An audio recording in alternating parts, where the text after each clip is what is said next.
c'est Arthur Masmeran pour la 3ème saison de Push Start, émission vidéo belge sur www.push-start. Non, moi Nicolas, président du CEP, je dénonce. Les jeux vidéo, c'est de la merde, ça pollue notre planète. Laissez les gens en paix. Et Push Start? Il ne m'est pas vraiment nécessaire de vous présenter le nom de ce jeu, vu qu'il va s'afficher là maintenant. Super Smash Bros. Brawl, un jeu avec beaucoup de brawl. C'est le premier titre de la série à avoir eu lieu après le départ de Masahiro Sakurai de HAL Laboratories. C'est effectivement un jeu de 2008, édité par Nintendo mais développé par Sora, sa nouvelle boîte. Masahiro Sakurai est bien entendu le chef de la série et on s'était tous demandé après son départ mais merde, mais qu'est-ce qui va se passer avec la série Super Smash Bros? Eh ben, réponse très simple, il continue à bosser dessus. Bonne idée de la part de Nintendo de faire confiance au type qui leur a fait vendre des millions et des millions et des millions de jeux. C'est le premier jeu de la série avec un mode online, c'est le premier jeu de la série avec des personnages tiers parties. Vous voyez ici Snake, vous verrez plus tard Sonic. C'est aussi le premier jeu de la série à utiliser des Assist Trophies, des petits personnages qui vous aident à vous battre. On peut ainsi retrouver le gars dedans Punch-Out ou le cyborg ninja de la série Metal Gear. Et ils viennent vous filer un coup de main pour participer à ce jeu où il ne faut pas faire un KO, mais où il faut faire un ring out pour gagner. On peut effectivement baisser la résistance de l'ennemi en augmentant le pourcentage de chances qu'il sorte, mais il faut le faire sortir de l'écran avec un Smash ou un Final Smash. C'est aussi le premier jeu de la série à proposer des Final Smash. Je vais me reprendre un petit peu. Donc on se bat, on a droit à 2 boutons. Et il y a donc des coups forts et des coups simples. Les coups simples font baisser la résistance et les coups forts font baisser la résistance et permettent d'exterminer la personne en la faisant sortir de l'écran. Pour les fans de Nintendo, c'est quand même un grand plaisir de voir Captain Falcon exploser la gueule à Yoshi ou Ganondorf exploser la gueule à plein de gens. On remarquera aussi que c'est le premier titre de la série à proposer un jeu de mode, on va dire, solo, avec un scénario, il dure 8 heures, il est pas terrible, mais ça permet de se mettre en jambe avant de casser la gueule à ses potes, ou tout simplement avant d'aller se battre online, parce que le mode online il est pas terrible, mais il est là, et c'est déjà ça de prix. Alors, voilà quoi, c'est le premier jeu où on peut jouer avec Sonic. Alors je me suis toujours demandé pourquoi Sonic serait inclus, et il faut remarquer qu'il est incroyablement lent, pour Sonic en tout cas. Ils lui ont vraiment pas fait de cadeau. Enfin bon. Qu'est-ce que je peux dire d'autre d'intéressant sur ce titre? Je peux bien entendu dire qu'on peut y jouer avec moult manettes. Le combo nunchuck Wiimote est assez nul parce qu'on a 2 mains qui sont séparées. Pour un jeu de baston, jouer avec 2 mains séparées, c'est pas terrible. Jouer à la Wiimote, c'est faisable, c'est juste pas optimal, mais évidemment, on peut aussi jouer avec la voie royale, c'est-à-dire avec la manette Virtual Console ou la manette GameCube, et là le jeu devient tout simplement jouissif. Vous n'avez pas vraiment le choix en matière de jeu de baston sur GameCube, et remarquons quand même que ce jeu est unique. Et regardons quelques images de Captain Falcon qui est bien cool. Je veux mon nouveau F-Zero! Merde! Par contre, j'avais pas vraiment envie de voir ça, c'est un peu beaucoup. Mais merci Nintendo, merci quand même. Au nom de la nature et de l'écologie, je prends le contrôle de cette émission. Effectivement, je suis un membre du CEB maintenant, et il faut dire que la nature c'est bien et qu'on en a besoin pour vivre. Surtout de l'eau, de l'air et de la nourriture. Vous aussi soutenez la nature, arrêtez de jouer aux jeux vidéo, la saloperie qui pollue notre planète. Pour toi la nature, Bienvenue sur www.push-start.be pour le premier épisode de la 3ème saison de Push Start. Yeah, on a tenu 3 ans. Quand j'enregistre ces mots, là maintenant, je les enregistre en 2008. Ce qui fait que ça fait à peu près 10 ans que Metal Gear Solid est sorti sur le territoire francophone et européen. Il semble donc logique qu'on en tire une petite rétrospective, surtout que Metal Gear Solid 4 est sorti il n'y a pas si longtemps, donc on va faire ça. Il faut d'abord que je vous parle d'Hideo Kojima. Hideo Kojima, c'est le mec qui a fait les Metal Gear. C'est aussi le mec qui a fait Snatcher, Police Notes, tout ça. Donc, finalement, c'est un type qui a fait des très grands jeux. Des très grands jeux qui sont connus surtout pour leur aspect narratif. Or, il faut se dire qu'Hideo Kojima, avant d'être un créateur de jeux, était, d'une manière ou d'une autre, un apprenti réalisateur. Son grand choc, ça a été de se rendre compte qu'au Japon, il n'aurait jamais le budget nécessaire pour faire des films à la John Carpenter, ou des films comme il avait envie d'en faire, des films comme il avait envie d'en voir.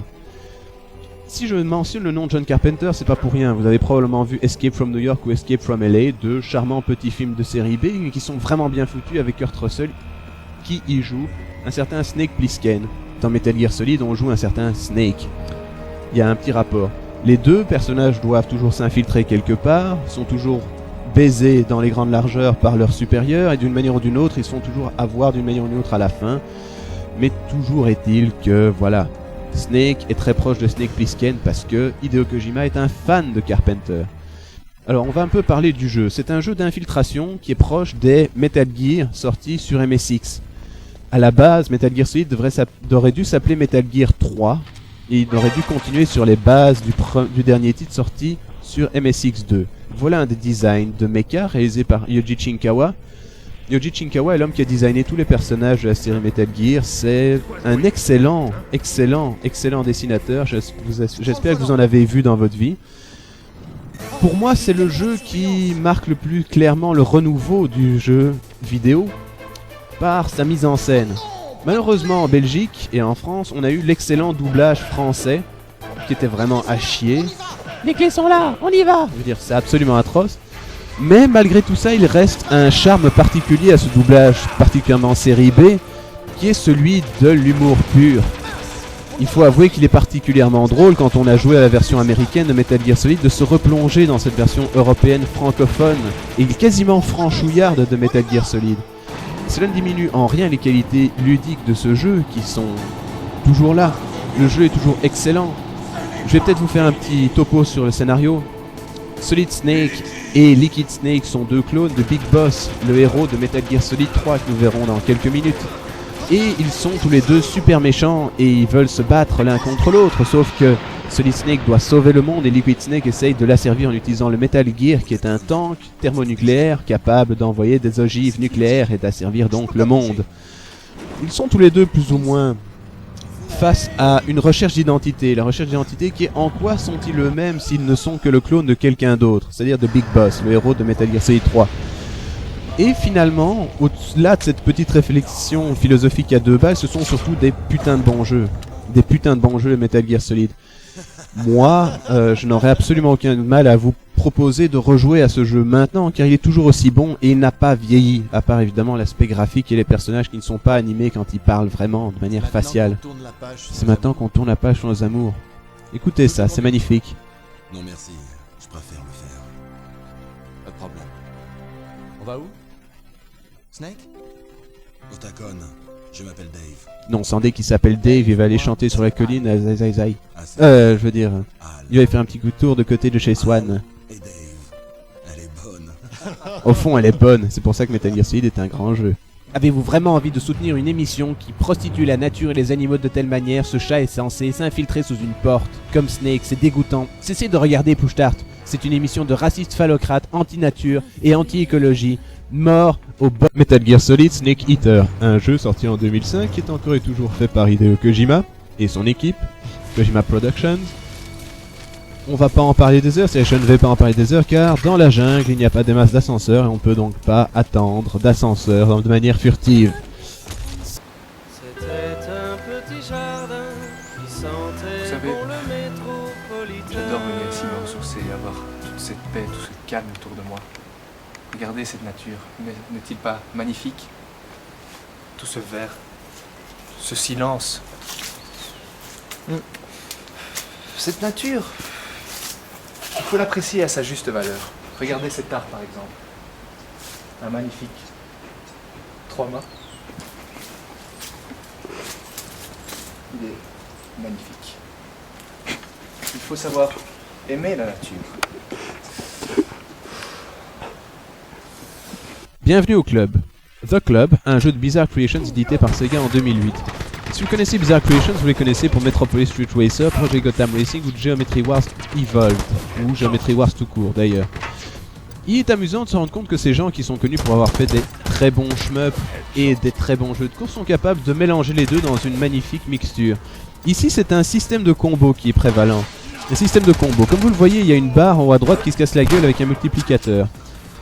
Cette barre, on la rafraîchit et on l'augmente, c'est-à-dire qu'on augmente le multiplicateur des combos en tuant des gens. On obtient des bonus en faisant un ricochet ou des penetrators, ou même des headshots ou des great shots, comme dans pas mal de FPS, à part la petite plaisanterie du ricochet qui est un frag réalisé par ricochet. Et au fur et à mesure que cette barre augmente, elle tombe de plus en plus vite, ce qui fait qu'il est dur de continuer à engranger des points. Juste ici vous me dites, ok, c'est un jeu qui fait semblant être un jeu d'arcade, et je vous dirais, c'est pas faux. Par contre, c'est un jeu qui est vraiment très très bon dans ce qu'il fait. Il est pas prétentieux, il se la pète pas, il est pas cher, il est pas super beau, mais on s'en fout un peu parce que son gameplay est vif et nerveux et relativement racé.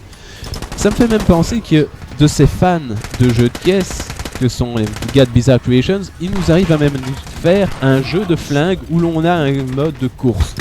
C'est-à-dire que dans un des modes, on doit faire le tour plusieurs fois d'un circuit, tout en continuant à faire des points et de garder du temps. Parce qu'en plus, c'est en temps limité. En tuant des gens, on récupère du temps, etc., etc. Vous voyez le genre. Je vais vous dire un truc. Pour moi, c'est probablement le jeu préféré que j'ai de Bizarre Creations parce qu'il est simple, il est rare et c'est un type de jeu dont on voit peu de nos jours. C'est-à-dire un jeu d'arcade qui n'est pas prétentieux, qui ne coûte pas cher, qui n'est pas extraordinairement bien fait, mais qui est unique en ce qu'il fait. C'est-à-dire qu'il a des bonnes idées, qu'il arrive à mélanger plusieurs formules afin d'en créer une nouvelle. The Club est un jeu unique que vous devez avoir essayé, surtout online. Wouhou! Nous étions battus, peut-être que nous nous étions trompés, peut-être les jeux vidéo étaient-ils mauvais pour l'écologie. Nous ne le saurions jamais, mais néanmoins, il ne fallait pas se laisser abattre. C'est pour ça que nous sommes allés faire un tour dans Bruxelles pour se ressourcer et voir la nature. Nous avons été accueillis par de la musique symphonique, et pendant un bref instant, je suis devenu fou, emporté par tant de lyrique germanitude. Tout le monde était sur roulette. Il n'y avait plus de voitures, les écologistes avaient gagné. Et quel triste monde c'était, car il n'y avait plus de jeux vidéo, seulement des carousels. Oh oui, reviens-nous, Push-Start. Viens sauver le monde. Oh mon Dieu, avant qu'il ne soit trop tard. En 2002, en Europe, 2001 dans le reste du monde, Snake est de retour, mais l'est-il vraiment, haha, dans Metal Gear Solid 2 Sons of Liberty.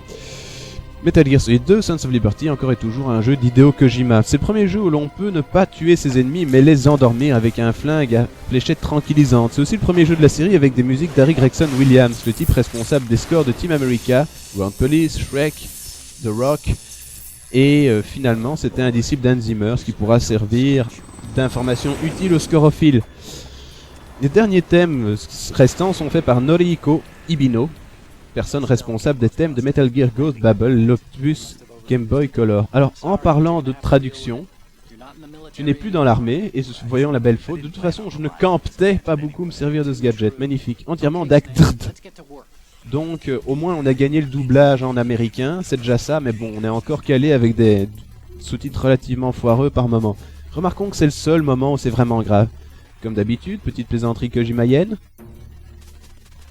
Et j'en ai rajouté un petit peu beaucoup parce que je me suis dit que c'était intéressant et toujours drôle. Dans ce jeu sorti en 2001-2002, c'est la question de la transmission du savoir qui est abordée. Si Metal Gear Solid, comme d'habitude je vous le parlais, est une question de recherche d'identité, ici la question qui se pose, vu que Hideo Kojima, le créateur de Metal Gear Solid, est devenu papa, entre-temps il s'est posé la question de comment transmettre des valeurs justes d'une génération à l'autre. Est-ce que c'est génétique? Est-ce que c'est un entraînement? Est-ce que c'est un apprentissage? Et petit à petit dans ce jeu, je vais pas vous spoiler une vanne qui a plus de 8 ans de retard, on ne joue pas Snake, on joue Raiden, un jeune, tout nouveau, agent secret à Gada de soin, qui a été nourri et formé avec des missions de réalité virtuelle ressemblant à celles disponibles dans les jeux Metal Gear. La question qui se pose ici, c'est est-il vraiment possible de transmettre quoi que ce soit ?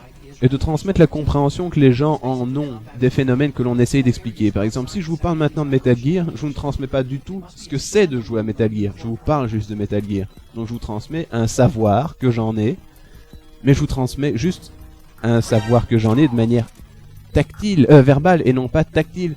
Ce qui fait que c'est en soi problématique. C'est une question qui se pose encore plus dans Metal Gear Solid 4, où la question des générations est abordée. Celle qui est très simple et celle de se poser est la compréhension des mêmes choses est-elle la même entre deux générations données? Ce qui est évidemment exemplifié par cette phrase d'Hideo Kojima qui est que d'une génération à l'autre, sous-entendu de console mais aussi d'être humain, on ne peut rien garder. Alors finalement un petit avis peut-être sur Metal Gear Solid 2 parce qu'on est quand même plutôt une émission de jeux vidéo qu'autre chose, c'est de se dire que c'est un très grand jeu, il a très bien vieilli. En soi, il y a quelques erreurs qu'on peut oublier, comme le fait qu'on ne puisse pas bouger en visant, mais bon, c'est un truc assez japonais. Les japonais n'aiment pas utiliser deux sticks analogiques en simultané, c'est bien connu. Et tout à l'heure, je parlais de l'infiltration nippone, c'est attendre des ascenseurs mais de manière furtive, et on est parfaitement dans le cas, là encore, on attend un ascenseur de manière furtive. Ce qui me fait penser que c'est plus une plaisanterie à la Kojima qu'autre chose, mais voilà. Attendre des ascenseurs de manière furtive. Metal Gear Solid 2 est d'une manière ou d'une autre un jeu qui a fort bien vieilli, qui reste un exemple de beau jeu, efficace et totalement bien fait sur PlayStation 2. Il serait bête de s'en priver. Si vous regardez cet épisode, j'imagine que vous aimez Metal Gear Solid, et si vous n'aimez pas Metal Gear Solid, vous avez probablement des raisons qui sont plus narratives que de gameplay, parce qu'on ne peut pas vraiment attaquer le gameplay de Metal Gear Solid. Il est, en tant que tel, représentatif de l'avènement du jeu d'infiltration, même si vous êtes fan de Sam Fisher. Voilà, c'est tout. Nous avons donc fait ce que nous faisons d'habitude. Nous avons pollué. Avant de dépolluer. Ouais. Metal Gear Solid 4, Guns of the Patriot, un jeu d'Hideo Kojima sur base d'un scénario de Shuyo Murata sorti en 2008. Il est donc sorti 10 ans après Metal Gear Solid et 20 ans après Metal Gear sur NES. La guerre a changé. Elle n'est plus une question d'idéologie, de nation ou de volonté, c'est simplement un acte posé par un complexe militaro-industriel bien huilé qui cherche à maximiser ses profits.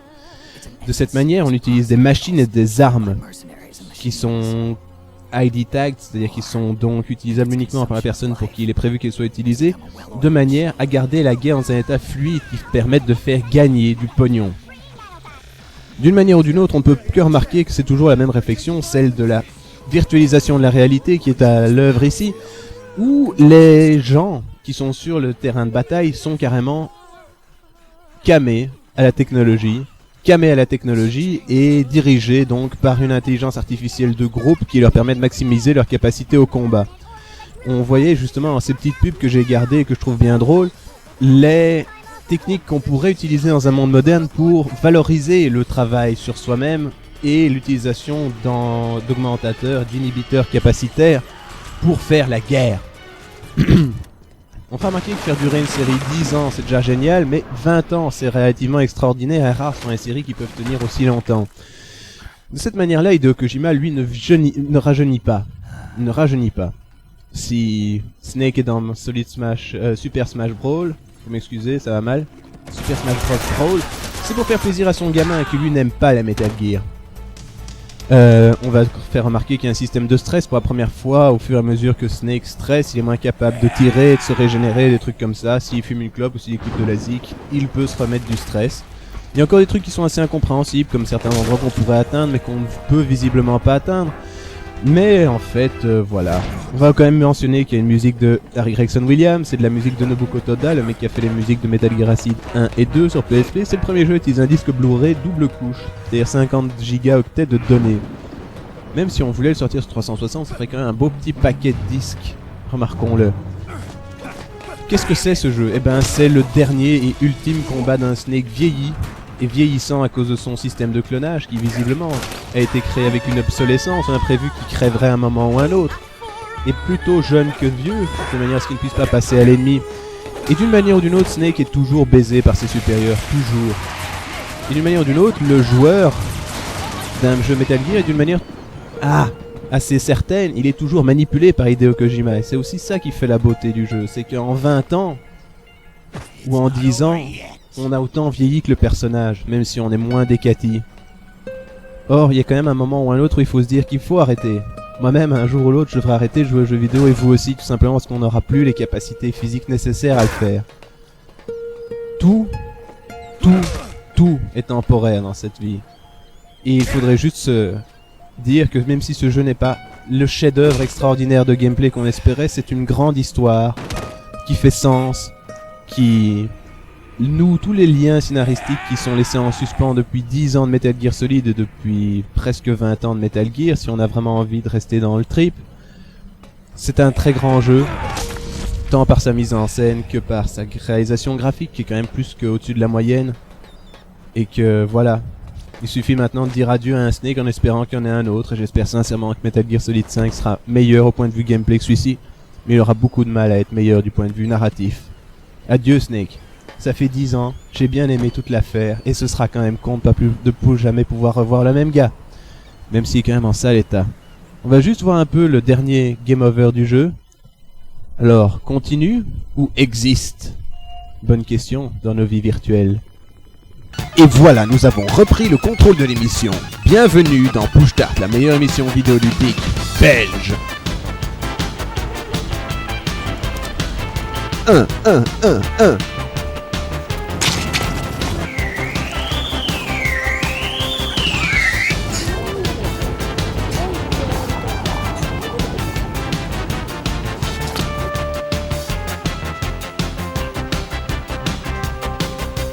Et dans le prochain épisode de Push Start, les jeux sur PC. Bon, je fais tapis. Je suis. Nil? Moi aussi, je me tapis.